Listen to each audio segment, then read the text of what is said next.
Being a parent is hard. Being a single father, that's a whole different level. I want to talk about something that doesn't get said enough. Discipline without damaging your relationship.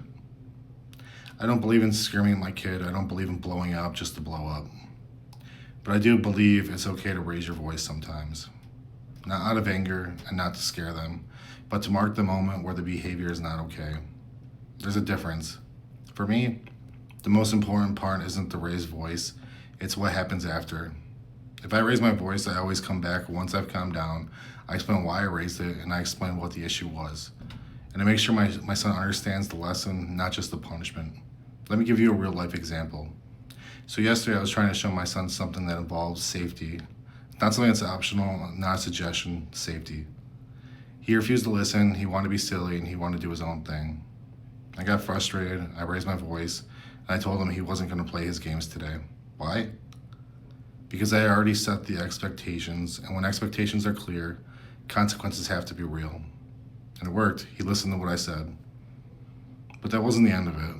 Once I took a breath, once I calmed down, and then I sat with him.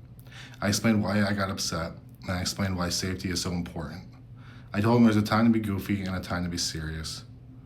And that lesson mattered more than the punishment ever could. As fathers, especially single fathers, we have to set the standard. What's acceptable, what's not, and where the line is.